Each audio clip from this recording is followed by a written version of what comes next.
Dave Livingstone, célebre missionário e explorador, 1813–1873.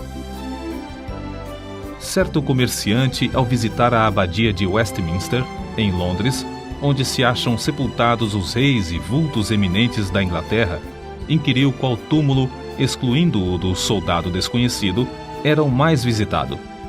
O porteiro respondeu que era o de Dave Livingstone. São poucos os humildes e fiéis servos de Deus que o mundo distingue e honra assim. Conta-se que em Glasgow, depois de passar 16 anos na África, Livingstone foi convidado a fazer um discurso perante o corpo discente da universidade. Os alunos resolveram vaiar esse camarada missionário, fazendo o maior barulho possível. Certa testemunha do acontecimento disse: "Contudo, desde o momento em que Livingstone compareceu perante eles, magro e delgado, depois de cair 31 vezes de febre nas matas da África e com um braço descansando numa tipóia depois do encontro com um leão, os alunos guardaram grande silêncio.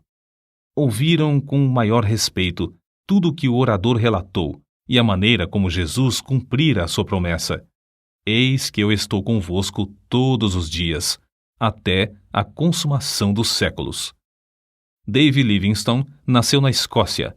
Seu pai, Neil Livingstone, costumava contar aos filhos as proezas de seus antepassados por 8 gerações. Um dos bisavôs de Dave fugira com a família dos cruéis pactuários para os pantanais e montes escabrosos, onde podia adorar a Deus em espírito e em verdade. Mas mesmo esses cultos, que se realizavam entre os espinhos e às vezes no gelo, eram interrompidos, de vez em quando, pela cavalaria que chegava galopando para matar ou levar presos, tanto homens como mulheres.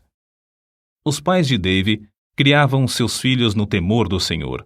O lar era sempre alegre e servia como notável modelo de todas as virtudes domésticas. Não se perdia uma hora durante os 7 dias da semana, e o domingo era esperado e honrado como o dia de descanso. Com a idade de 9 anos, Dave ganhou um Novo Testamento, prêmio oferecido ao repetir de cor o capítulo mais comprido da Bíblia, o Salmo 119. "Entre as recordações mais sagradas da minha infância", escreveu Livingstone, "estão as da economia da minha mãe para que os poucos recursos fossem suficientes para todos os membros da família. Quando completei 10 anos de idade, meus pais me colocaram em uma tecelagem para que eu ajudasse a sustentar a família. Com parte do salário da primeira semana, comprei uma gramática de latim." Dave iniciava o dia na tecelagem às 6 horas da manhã e, com intervalos para o café e o almoço, trabalhava até 8 da noite. Segurava a sua gramática aberta na máquina de fiar algodão e, enquanto trabalhava, estudava linha por linha. Às 8 horas da noite, dirigia-se, sem perder tempo, à escola noturna. Depois das aulas, estudava as lições para o dia seguinte, às vezes até a meia-noite, quando a mãe tinha de obrigá-lo a apagar a luz e dormir. A inscrição no túmulo dos pais de Dave Livingstone indica as privações no lar paterno. Para marcar o lugar onde descansa Neil Livingstone e Agnes Hunter, sua esposa, e para exprimir a gratidão a Deus dos seus filhos, João, Dave, Janet, Carlos e Agnes, por pais pobres e piedosos. Os amigos insistiam em que ele mudasse as últimas palavras para pais pobres, mas piedosos. Grifo do autor. Contudo, Dave recusou porque, para ele, tanto a pobreza como a piedade eram motivos de gratidão. Sempre considerou o fato de aprender a trabalhar longos dias, mês após mês, ano atrás ano, na fábrica de algodão, uma das maiores felicidades da sua vida. Nos feriados, Dave gostava de pescar e fazer longas excursões pelos campos e as margens dos rios. Esses passeios extensos lhe serviam tanto de instrução como de recreio.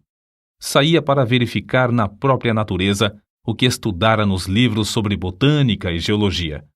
Sem o saber, ele assim se preparava em corpo e mente para as explorações científicas e para o que escreveria com exatidão acerca da natureza na África.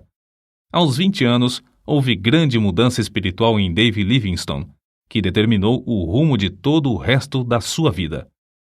A bênção divina inundou-lhe o ser como inundara o coração do apóstolo Paulo ou de Agostinho, e outros do mesmo tipo, dominando os desejos carnais. Atos de abnegação, muito difíceis de executar sob a lei férrea da consciência, tornaram-se serviços de vontade livre sob o brilho do amor divino. É evidente que fora movido por uma força calma, mas tremenda, dentro do próprio coração, até o fim da vida. O amor que começou a comovê-lo na casa paterna continuou a inspirá-lo durante todas as longas e enfadonhas viagens pela África e o levou a ajoelhar-se à meia-noite no rancho em Ilala, de onde seu espírito, enquanto ainda orava, voltou ao seu Deus e Salvador.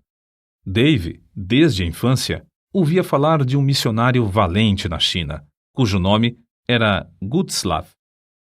Nas suas orações, à noite, ao lado de sua mãe, orava por ele. Com a idade de 16 anos, Dave começou a sentir desejo profundo de fazer conhecido o amor e a graça de Cristo, aqueles que jaziam em densas trevas, e resolveu firmemente, no coração, dar também sua vida como médico e missionário ao mesmo país, a China. Ao mesmo tempo, o professor da sua classe da escola dominical, Dave Hogg, o aconselhava: Ora, moço, faça da religião o motivo principal da sua vida cotidiana, e não uma coisa inconstante, se quer vencer as tentações e outras coisas que o querem derribar. E Dave assentou no seu coração dirigir sua vida por essa norma. Ao completar 9 anos de serviços na fábrica, foi promovido a um trabalho mais lucrativo. Conseguiu concluir seus estudos, recebendo o diploma de licenciado da Faculdade de Médicos e Cirurgiões de Glasgow, sem ter recebido um tostão de auxílio de alguém. Se os crentes não o tivessem aconselhado a que falasse à Sociedade Missionária de Londres acerca de enviá-lo como missionário, ele teria ido por seus próprios esforços, declarou Livingstone mais tarde. Durante todos os anos de estudo para ser médico e missionário, sentia-se dirigido para trabalhar na China. Certa vez, numa reunião, ouviu o discurso de um homem de barba comprida e branca, alto, robusto e de olhos bondosos e penetrantes, chamado Roberto Moffat. Esse missionário voltara da África a um país misterioso cujo interior era então desconhecido. Os mapas desse continente tinham no centro enormes espaços em branco, sem rios e sem serras. Falando a respeito da África, Moffat disse a Dave Livingstone: Há uma vasta planície ao norte, onde tenho visto, nas manhãs ensolaradas, a fumaça de milhares de aldeias, onde nenhum missionário ainda chegou. Comovido ao ouvir falar em tantas aldeias sem o evangelho e sabendo que não podia mais ir à China por causa da guerra que havia naquele país, Livingstone respondeu: Irei imediatamente para a África. Com isso, os irmãos da missão concordaram, e Dave voltou ao humilde lar em Blantyre para se despedir dos pais e irmãos. Às 5 horas da manhã do dia 17 de novembro de 1840, a família se levantou. Dave leu Salmos 121 e 135 com eles. O sol não te molestará de dia e nem a lua de noite. O Senhor guardará a tua entrada e a tua saída, desde agora e para sempre.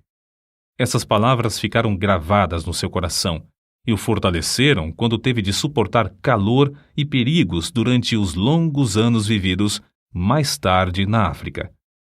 Depois de orarem, despediu-se da sua mãe e irmãs e andou a pé, com seu pai, que o acompanhou até Glasgow. Depois de se despedirem um do outro, Dave embarcou no navio para não mais ver, aqui na terra, o rosto nobre de New Livingstone.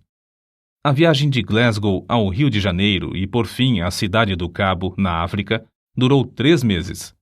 Mas Dave não desperdiçou seu tempo. O comandante se tornou seu amigo íntimo e ajudou-o a preparar os cultos nos quais Dave pregava aos tripulantes do navio.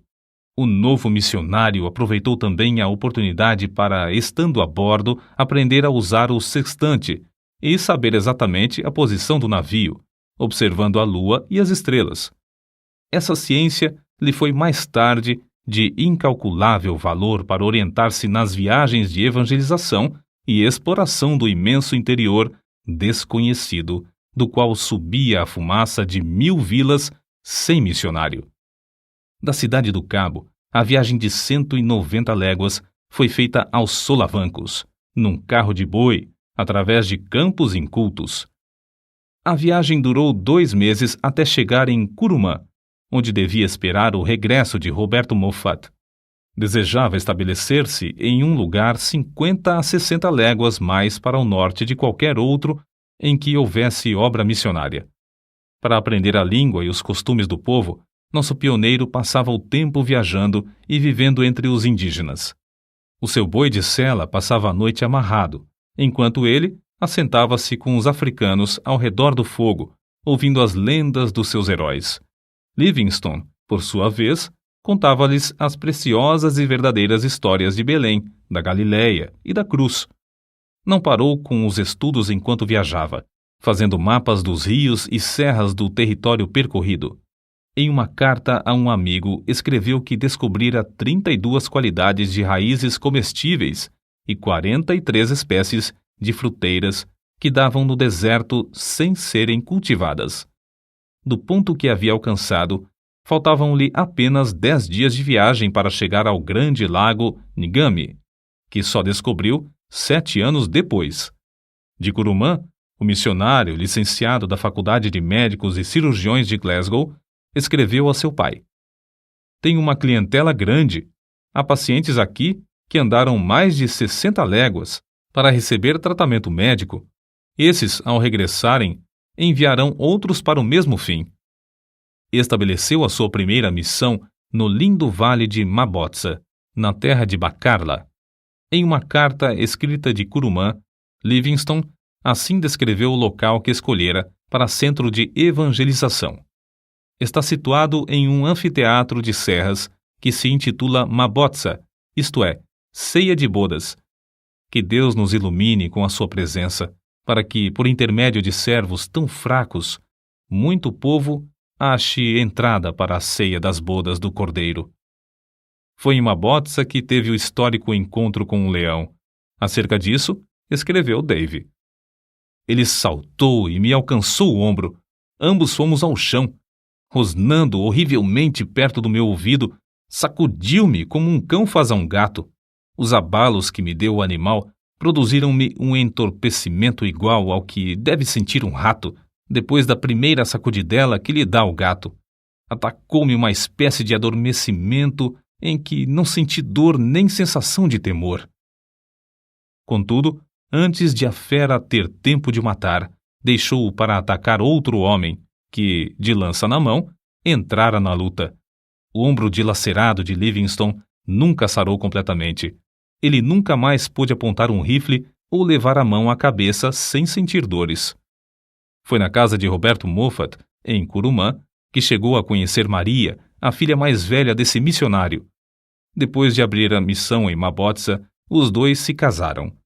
6 filhos foram fruto desse enlace.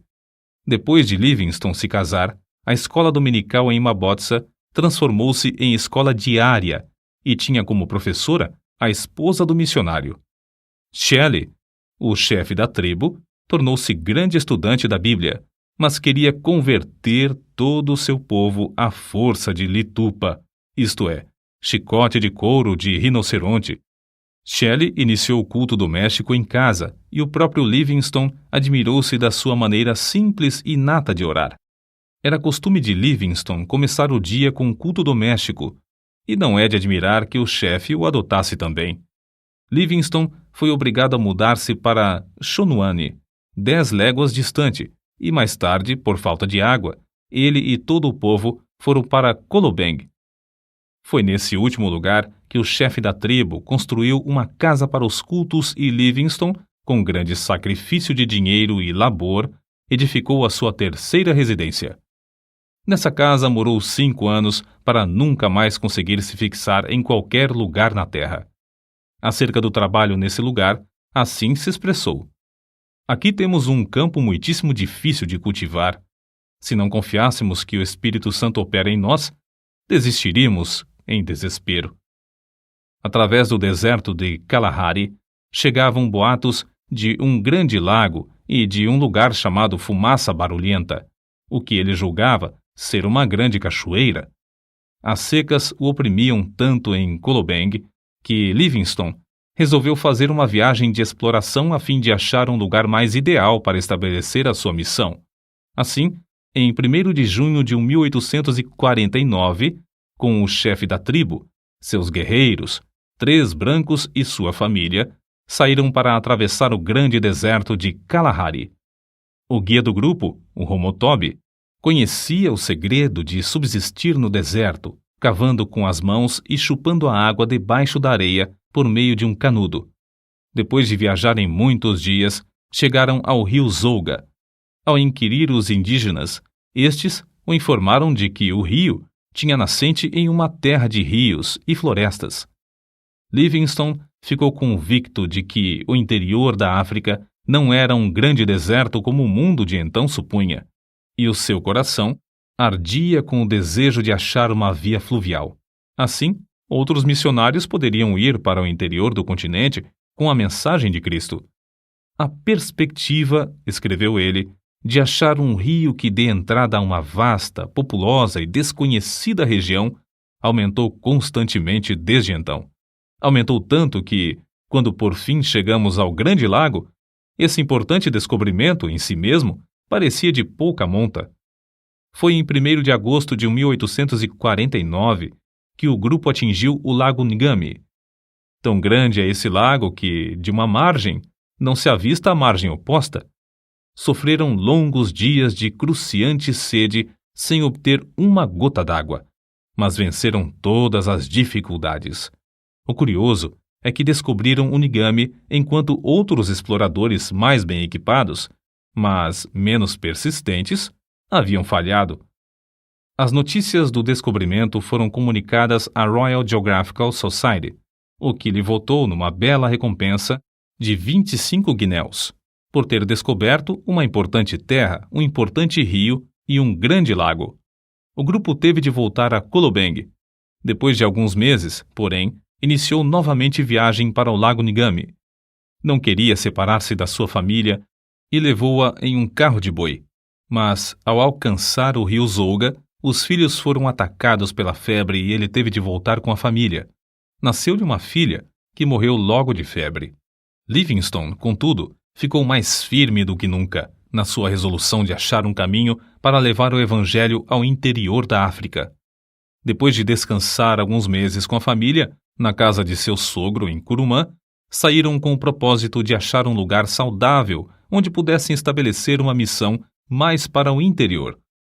Foi nessa viagem, em junho de 1851, que descobriu o maior rio da África Oriental, o Zambezi, rio do qual o mundo de então nunca ouvira falar. No seguinte trecho que Livingstone escreveu, descobre-se algo do que tinham de sofrer nessas viagens. Um dos assistentes desperdiçou a água que levávamos no carro e, à tarde, tínhamos apenas um restinho para as crianças.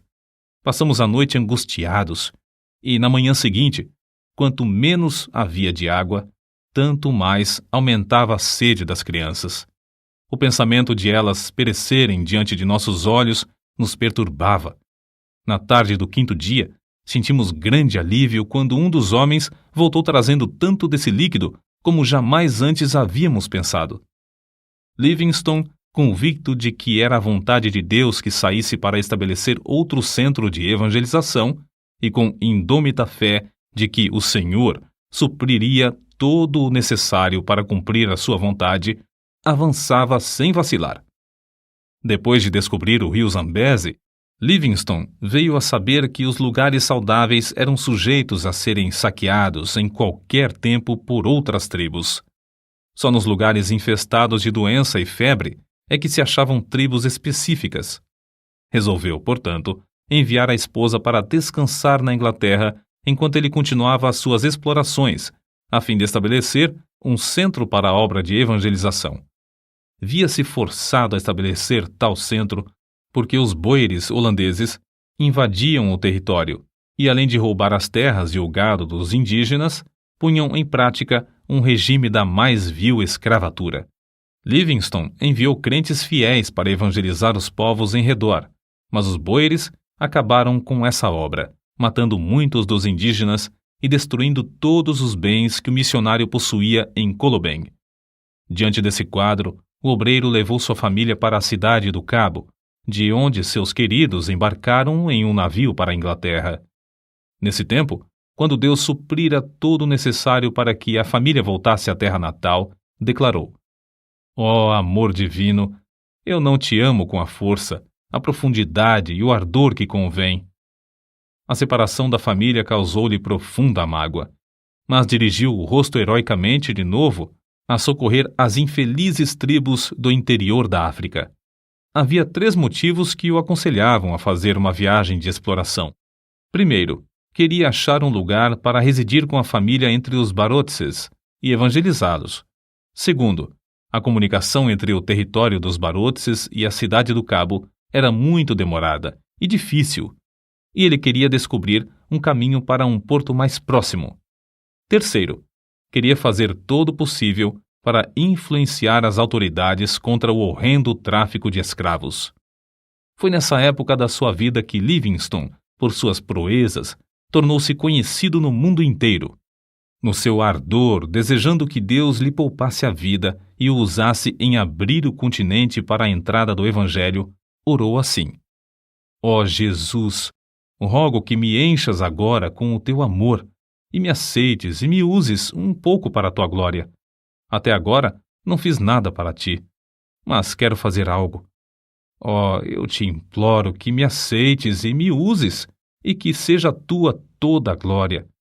Escreveu mais ainda: Não valeria coisa alguma o que possuo ou o que possuirei, a não ser em relação ao reino de Cristo.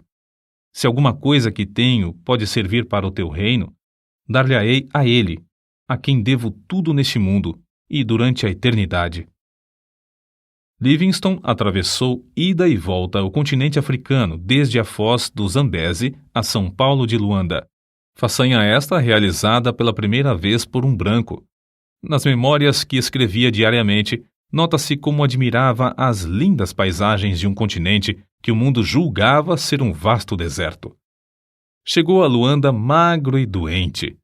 Apesar da insistência do cônsul britânico para que regressasse à Inglaterra, a fim de recuperar a saúde abalada, ele voltou a Zambeze por outro caminho, a fim de levar seus fiéis companheiros até em casa, conforme lhes prometera antes de iniciarem a viagem.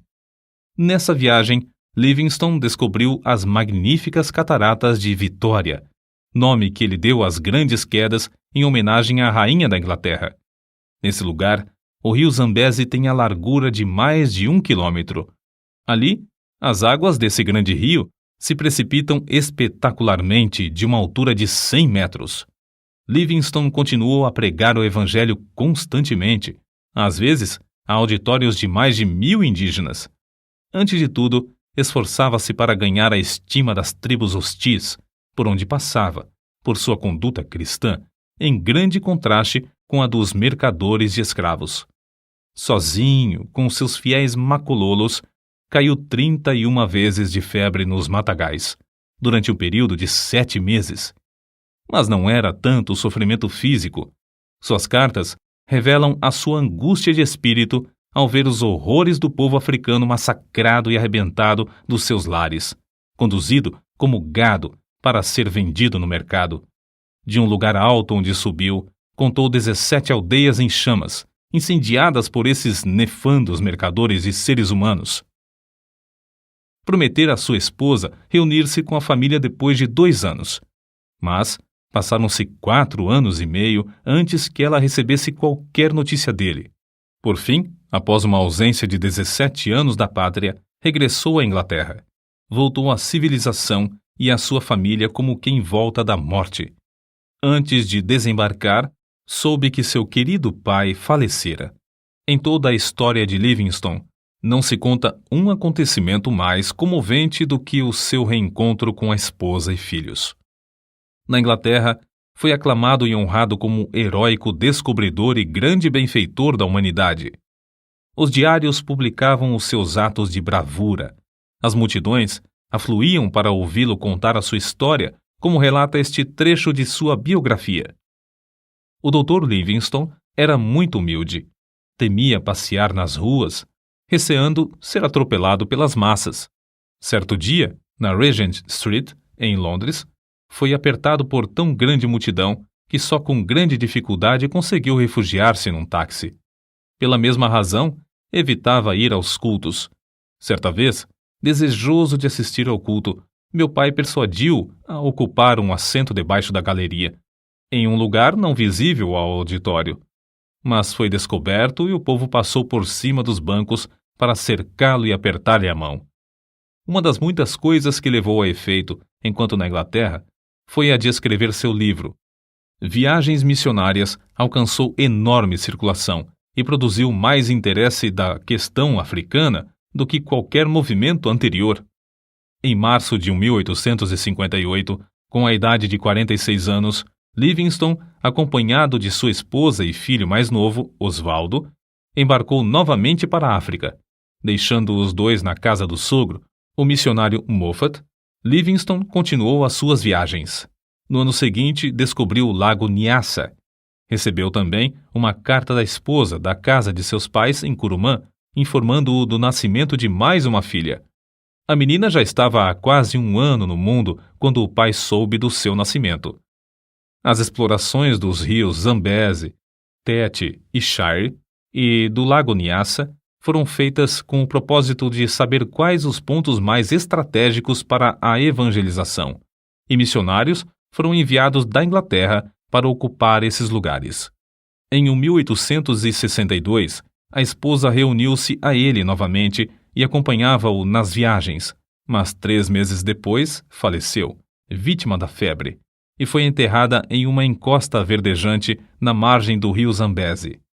No seu diário, Livingstone assim escreveu: Chorei-a porque merece as minhas lágrimas.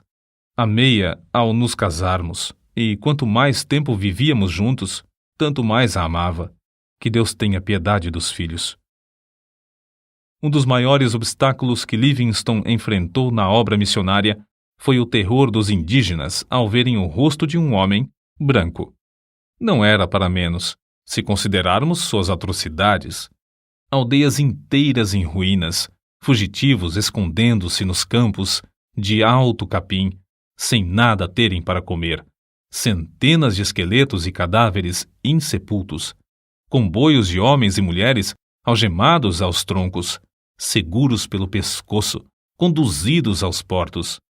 É difícil concebermos a magnitude da desolação criada por homens cruéis que participavam do tráfico de escravos. Esses homens tentavam, também, com ódio cruel e arte diabólica, terminar com a obra de Livingstone. Finalmente conseguiram, por meio da política do seu país, induzir a Inglaterra a chamá-lo de volta à sua terra. Foi assim que Livingstone chegou de novo à sua pátria depois de uma ausência de cerca de 8 anos. Os crentes e amigos na Inglaterra, animados pela visão de Livingstone, começaram a orar e enviar-lhe dinheiro para continuar sua obra no continente negro. O nosso herói desembarcou pela 3ª e última vez na África, em Zanzibar. Na expedição que iniciou em Zanzibar, descobriu os lagos Tanganyika, 1867, Moero, 1867, e Bangueolo, 1868. Passou 5 longos anos explorando as bacias desses lagos. A oração e a palavra de Deus foram o seu sustento espiritual durante esses anos de provações, que sofria por parte dos negociantes de escravos. Resolveu, então, fazer o possível para descobrir as nascentes do rio Nilo e solver um problema que durante milhares de anos havia zombado dos geógrafos. Sabia que se descobrisse as nascentes do famoso Nilo, o mundo todo lhe daria ouvidos acerca da chaga aberta na África, o comércio de escravos. É interessante conhecer o que ele escreveu. O mundo acha que busco fama, porém, eu tenho uma regra, isto é, Não leio coisa alguma sobre os elogios que me fazem. Ele sabia que, ao findar a escravatura, o continente se abriria para deixar entrar o Evangelho. Durante os longos intervalos de tempo em que uma carta e outra era recebida na Inglaterra, vindas do coração da África, circularam boatos de que Livingstone morrera. Não só os homens que traficavam escravos queriam matá-lo, mas também muitos dos próprios indígenas, por não acreditarem existir um homem branco que fosse amigo de coração. Ele mesmo contou muitos fatos relacionados às ciladas na terra do Maniuema para o matarem. Nesse lugar, ele escreveu no seu diário: "Li toda a Bíblia 4 vezes, enquanto estive em Maniuema. Na solidão, achou grande conforto nas Escrituras.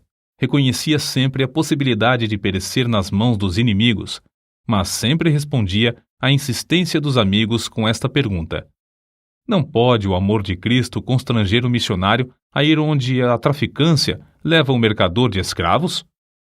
Pela primeira vez, nas milhares de léguas que caminhou, os pés do pioneiro falharam. Obrigado a ficar algum tempo em uma cabana, todos os seus companheiros o abandonaram, à exceção de 3 que permaneceram com ele. Reduzido a pele e ossos por causa da grave doença que sofrera em Maniuema, por fim, chegou a Ujiji. Não tinha recebido cartas havia 2 anos e esperava receber também as provisões que enviara para lá.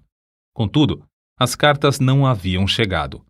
Com o corpo enfraquecido e destituído de roupas e alimentos, veio a saber que lhe tinham roubado tudo. Nessa situação, ele escreveu: "Na minha pobreza, senti-me como o homem que, descendo de Jerusalém a Jericó, caiu nas mãos de ladrões. Não tinha esperança de que sacerdotes, levitas ou o bom samaritano viessem em meu socorro. Entretanto, quando minha alma se achava mais abatida, o bom samaritano já estava bem perto de mim." O bom samaritano era Henrique Stanley, enviado pelo New York Herald devido à insistência de muitos milhares de leitores desse jornal, pois queriam saber ao certo se Livingstone ainda vivia, ou, no caso de ter morrido, para trazer seu corpo. Stanley passou o inverno com Livingstone, mas este recusou-se a ceder aos apelos do jornalista para que voltasse à Inglaterra. Livingstone podia voltar e descansar entre amigos, com todo o conforto, mas preferiu ficar e realizar seu anelo de abrir o continente africano ao Evangelho. A sua última viagem foi para Luapula, pois desejava verificar se esse rio era a nascente do Nilo ou do Congo. Nessa região, chovia incessantemente. Livingstone sofria dores atrozes. Dia após dia, tornava-se-lhe mais e mais difícil caminhar. Foi então carregado pela primeira vez pelos fiéis companheiros Suzy Schumann e Jacob Wainwright, todos indígenas. No seu diário, as últimas notas que escreveu dizem: "Cansadíssimo fico. Recuperada a saúde. Estamos nas margens do Mililamo." Chegaram à aldeia de Chitambo, em Ilala, onde Suzy fez uma cabana para ele. Nessa cabana, a 1º de maio de 1873, fiel Suzy achou seu bondoso mestre de joelhos ao lado da cama, morto. Orou enquanto viveu e partiu deste mundo orando. Os 2 fiéis companheiros, Suzy e Schumann, enterraram o coração de Livingstone debaixo de uma árvore em Chitambo, secaram e embalsamaram o corpo e o levaram até a costa, viagem que durou alguns meses e exigiu que passassem pelo território de várias tribos hostis. O sacrifício desses valentes filhos da África, sem terem qualquer propósito de remuneração, não será esquecido por Deus nem pelo mundo. O corpo, depois de chegar em Zanzibar, foi transportado para a Inglaterra, onde foi sepultado na abadia de Westminster, entre os monumentos dos reis e heróis daquela nação. Não havia dúvida quanto ao corpo de Livingstone. Era fácil de identificar. O osso de cima do braço esquerdo tinha distintamente as marcas dos dentes do leão que o atacara. Entre os que assistiram ao enterro estavam seus filhos e o velho missionário Roberto Moffat, pai de sua querida esposa. A multidão consistia de povo humilde que o amava e dos grandes que o honravam e respeitavam. Conta-se que, entre as multidões que permaneciam nas calçadas das ruas de Londres no dia em que o cortejo acompanhava o corpo de David Livingstone, havia um velho chorando amargamente. Ao lhe perguntarem por que chorava, respondeu: "É porque Davizinho e eu nascemos na mesma aldeia, cursamos o mesmo colégio, assistimos à mesma escola dominical e trabalhávamos na mesma máquina de fiar. Mas Davizinho foi por aquele caminho e eu por este. Agora, ele é honrado pela nação, enquanto eu sou desprezado, desconhecido e desonrado. O único futuro para mim é o enterro de beberrão." Grifo do autor. Não é somente o ambiente, mas as escolhas feitas na mocidade são o que determinam o destino de alguém. Não só aqui no mundo, mas para toda a eternidade. Quando Livingstone falou aos alunos da Universidade de Cambridge, em 1857, disse: "Por minha parte, nunca cesso de me regozijar por Deus ter me apontado para tal ofício. O povo fala do sacrifício de eu passar tão grande parte da vida na África. Será sacrifício pagar uma pequena parte da dívida, dessa dívida que nunca poderemos liquidar, do que devemos ao nosso Deus? É sacrifício aquilo que traz a bendita recompensa de saúde, o conhecimento de praticar o bem, a paz de espírito e a viva esperança de um glorioso destino? Longe esteja tal ideia. Digo com ênfase, não é sacrifício. Nunca fiz sacrifício. Não devemos falar dos nossos sacrifícios ao nos lembrarmos do grande sacrifício que fez aquele que desceu do trono de seu Pai, nas alturas, para se entregar por nós. Se Livingstone não tivesse adoecido, teria descoberto as nascentes do Nilo. Durante os 30 anos que passou na África, nunca se esqueceu do seu alvo principal, que era levar Cristo aos povos desse obscuro continente. Todas as viagens que realizou foram viagens missionárias. Gravadas no seu túmulo podem ser lidas estas palavras: "O coração de Livingstone jaz na África. Seu corpo descansa na Inglaterra, mas sua influência continua." Gravados para sempre na história da Igreja de Cristo estão os grandes êxitos obtidos na África por Livingstone, durante um período de mais de 75 anos depois de sua morte. Êxitos inspirados, em grande parte, pelas orações e persistência desse eminente servo de Deus, que foi fiel até a morte.